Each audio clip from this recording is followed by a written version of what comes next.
Welcome to Logan Rangley Therapy. Stay a while.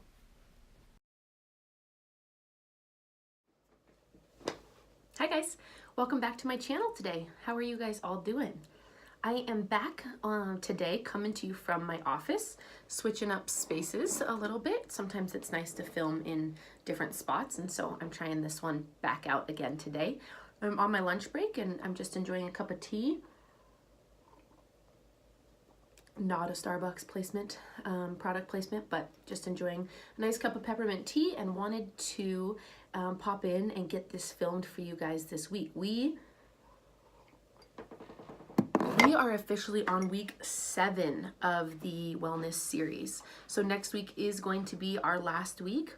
And so I wanted this week to be a little bit different. We have covered a lot of different topics around physical and mental health and things that we can do to contribute to feeling all around better, to feeling like we're taking care of our physical health and our mental health and all of those sort of things. And so throughout this process, and for everyone who has been subscribing to my newsletter, I've gotten a handful of questions about this process. And so part of, if you are doing the newsletter or if you're not aware of it, part of what's in the newsletter is homework. So homework that is assigned from me that is supplemental with the videos that I'm filming with these videos. And so after reflection, as clients and people in the community who are doing the challenge are doing the homework I'm giving them, a lot of it involves self-reflection and journaling and processing the experience. And so throughout that process, I have gotten some questions that I wanted to address in this video. In addition to that, I also spoke at for a class over at the college nearby, and I spoke to a bunch of college kids about anxiety and how to treat anxiety. And throughout the presentation, I gave them some little note cards that if they had questions at the end, they could ask me questions and I would answer them. And some of the questions were really helpful and I felt were pretty relevant to this discussion. And so I thought I would bring some of the note cards with me and answer the questions. And then some of them are from that. And then I have written out a couple that were from questions that came through with the homework and the newsletter that is assigned with this series. And then next week we will kind of do a closing episode that kind of wraps up everything that we're talking about and discusses some the next steps and the next things that are going to be provided on this channel. So I want to jump right in. I want to try and keep these videos short and sweet and to the point. So I will jump right in and I'm going to ask these questions and then answer them. And hopefully you guys will, they will be helpful for you. Hopefully they will answer some of your questions if you were feeling the same sort of way about anxiety. Okay. The first question that I got asked is, how do you forget memories? I'm trying to distance myself through distraction, and with distraction I'm hoping that I'm going to forget. I'm trying to change what I think about, but your white horse example, so this is from the presentation, your white horse example expresses what happens. There's no way for me to not avoid my thoughts by using distraction. Is this bad? Okay, so forgetting memories isn't necessarily connected to anxiety, although it is a defense mechanism, or trying to forget memory, sorry. When there has been, usually if we're trying to forget a memory, it's because it's not a very great one. So there might be trauma involved with that. There might be some experiences that are harmful or were harmful or are hard to handle. So this question is asking, how do I forget the memories? Well, we can't really forget memories necessarily. The white horse example that this girl's referencing is when I ask you to not think about a white horse. Did you think about a white horse? Generally speaking, when we are trying to not think about something and actively trying to not think about something, our brain wants to keep thinking about it. We've probably all experienced that in some way, and it can be really challenging and really frustrating. First and foremost, I would say if we're trying to forget memories, we probably should see a therapist or at least our doctor to talk about what could be going on and what sort of resources are available for us to work through. How we do this sort of thing, instead of trying to forget memories, is to work through the trauma, work through the experiences so that we're not being hooked. Generally speaking, the reason we're trying to forget a memory is because we're having some reaction to it. It was traumatic or hard, and a lot of the time we have an emotional or a physical reaction to it. And so we know we've worked through trauma when we don't have that reaction. It doesn't take away from the experience being really hard or scary, but we can have the memory and just be like, okay, that was a memory and it happened, but I'm not reacting to it. I'm not scared by it. I'm not sick by it. I'm not worried by it or whatever. So no, we can't necessarily forget memories, but there's a lot of work that can be done in terms of trying to work through the trauma or the experience to make meaning of it, to figure out how we got here, and to create more associations around the experience or neutral feelings, so that we can not be as hooked by the experience. Distraction does help a little bit, and it can help, but it puts a band-aid on the problem. We can distract and avoid and forget and try and forget, but ultimately the memory is going to be there and the meaning with it until we change that. So we can distract, and that's great in the moment if we need to get something done and we can't stop thinking about it, but ultimately we have to do the work. Okay, this one is interesting and hopefully is helpful for you guys, because there's a lot of misconceptions, I think, around this topic. But it says, how does ADHD present itself in adults? Can it make anxiety worse? So ADHD can present itself in a lot of different ways, but the reason that I'm bringing this up and wanting to talk about this card is because ADHD is experienced in the prefrontal cortex, the front part of our brain. And the front part of our brain is where we experience impulsivity, distractibility, reasoning, decision making, all of those sort of things. And so when we have ADHD, we often struggle in those sort of with those sort of areas, right? It's hard to maybe sit still. It's hard to think clearly. It's hard to stay organized. We feel disorganized, things like that. It can show up in a lot of different ways, and it can also go often misdiagnosed or undiagnosed, and we see a lot of adults getting diagnosed with it because for whatever reason they had been able to function and manage even with the symptoms for a long time, and so it didn't show up, or it was there but it was able to be managed until maybe we got into a more stressful situation, we had more going on, it just became too much. So the reason I brought this up is because when we have anxiety, anxiety also can show up in that part of the brain. So when the amygdala, which is where we experience anxiety, sends out the signals to let us know that we're anxious, it a lot of the time will get sent to the front part of our brain. And so if you've ever been anxious, if you've ever had a panic attack, you know that we can't think clearly, we get distracted, someone might be talking to us and we're trying to process and we're like, hold on, I can't think straight. We might forget things. And so a lot of the time we have clients come in and they're experiencing symptoms that look like ADHD and it ends up being anxiety. Or they have symptoms that look like anxiety and probably are anxiety, but also have ADHD. So the question, can it make anxiety worse? It doesn't necessarily make it worse, but they're often quite comorbid. So when we might have ADHD and we're getting distracted, we can't think clearly, we can't get our work done, that can be really frustrating. And then when we are feeling behind and overwhelmed and stressed, that can induce anxiety. So a lot of the time people who have ADHD, not a lot, but some of the time have either depression or anxiety as well, because the brain is trying to do a lot of things and it's having a hard time working through all of them. And so in turn, we get overwhelmed and stressed and anxious. If you are ever curious if you think you might have ADHD symptoms and or anxiety, first place to go is your primary care provider, and then they can refer out to where you need to go to either get testing done or get a diagnosis or talk to a therapist.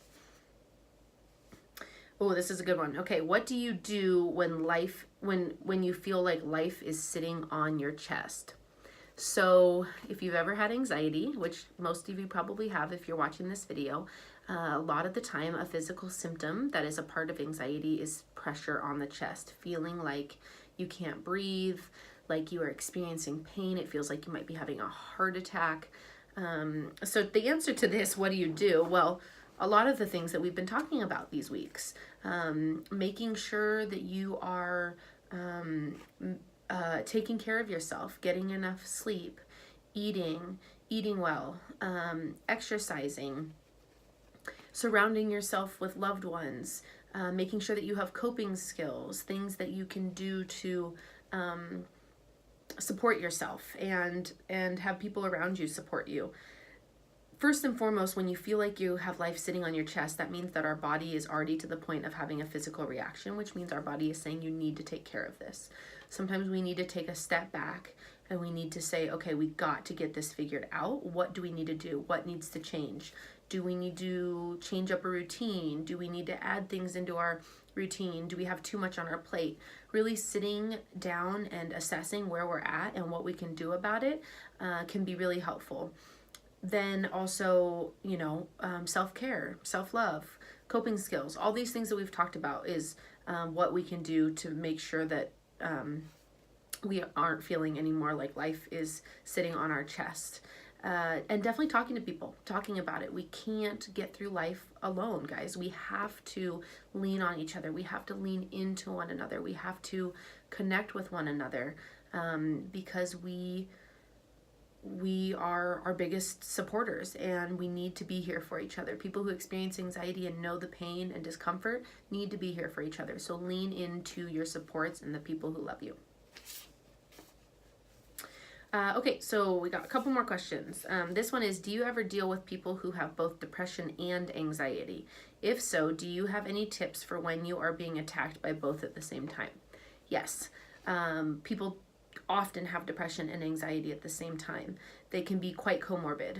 First, what we do is kind of assess which one is coming first. So sometimes we're anxious and we just generally are pretty anxious. And so when we're anxious, we don't want to engage in things. So we avoid, we back up, we leave the situation. In which case we're now at home and we're isolating ourselves. And when we're isolating ourselves, we're feeling sad and not motivated. So we can have anxiety that turns into depression or vice versa. We can have depression that then turns into anxiety. We're isolated and we're at home and we're not motivated. And then it takes a large energy to go do it. And then going to do it makes us super uncomfortable. So first I kind of try and tease out which are we looking at first so that we can try and work on one, which in turn will hopefully work on the other one. And if we go down the route of medication, there's a lot of medications that work with both anxiety and depression. So that can be really helpful too. Doctors will often prescribe both or one that works with both so that we can get the client stable pretty quickly. Tips. I'm going to keep probably repeating this, but getting up and moving and doing things. Anxiety and depression can make us feel really, really paralyzed, and we need to move our body. We need to take steps forward. We need to set goals. We need to get out of our space and try something different. Depression makes that really hard when we don't want to leave our space and our home and our house. When we have depression, it's really hard to get motivated. Anxiety is a little bit easier to get motivated, but both are really, really challenging. So I would encourage that when we're experiencing both, tease out which one we think is the leading cause, and then try and start treating that, talking to people, getting a therapist. Again, doing all the things that we've been talking about. All of these steps have been tailored more towards depression, but they actually work really well with it. Have been tailored towards anxiety, but they work really well with depression as well. So making sure that we are exercising and eating and sleeping and not laying in bed all day and doing the things we don't want to do even if we know we need to, not avoiding, all of those things can really, really help. Okay, and then the last question, which has kind of been, kind of captures overall, this came from one of the people doing my doing this challenge, is do all of these things we're working on treat the anxiety, or does it get rid of anxiety? And this is kind of an interesting question. I think I talked about this a little bit in the first videos as we were talking about this challenge in general. All of these things are not necessarily going to get rid of anxiety. If we are more prone to being anxious, there's going to be times that it ebbs and flows and pops up in our life. But these sort of situations, the things I'm asking you to do, the ways that we are trying to not avoid and to not escape and to stay in the midst of the anxiety, is in turn creating new neural pathways so that the brain doesn't have to be anxious anymore. So when you go out and you do the things you don't want to do, you are engaging in an experience that is teaching the brain that this doesn't have to be how it is. We don't have to be scared to do the things. And this is gonna be probably part of my final video next week, is talking about how we treat anxiety overall in terms of like in our office, which I've touched on a little bit in other videos, but I wanna make sure I dedicate the final video to, okay, now that we are sleeping better and have a morning routine and eating better and all of these things, but yet we're still not feeling well. What do we do? What's the next step we can take? So I will be touching on that next week as well. But to answer the question, no, it doesn't necessarily get rid of it, but it doesn't hurt it. Eating well, getting good amounts of sleep, exercising, decluttering your house, having a routine, feeling confident and comfortable in yourself and in the experience, sure as heck isn't going to hurt the anxiety. It isn't going to make it worse. If anything, it's going to provide you more tools and more strengths to get up and do the things that you need to do, which is why I created this series, which is why I think it's really important that we are looking at this from a holistic approach, that we aren't just throwing medication at the anxiety, or we aren't just needing to find a therapist when we don't have access to it or we can't afford one. I wanted to make this program so that we could work together to figure out how to feel better in our daily lives when things sometimes feel out of control. So I wanted to just touch on some of these because they were questions that had come up, and I thought it would be helpful for you guys to hear some of my answers. I had given some of those answers at my presentation a couple weeks ago. If you want any information about presentations and things that I do, talks and such, I have some information up on my website, which is, I'll put it right here, Logan Rangley Therapy. And no, I keep doing that, sorry. It's titled Logan Rangley Therapy, but my my website is just loganrangley.com. So that will be right here. Sorry about that. And so check out my website. You can find me on Instagram. That is Logan Rangley Therapy. And next week I will be back for the final series video. I will be continuing to do weekly videos, but next week is the final video, and I will be talking about what to do next. Have a great day, and I will talk to you guys soon.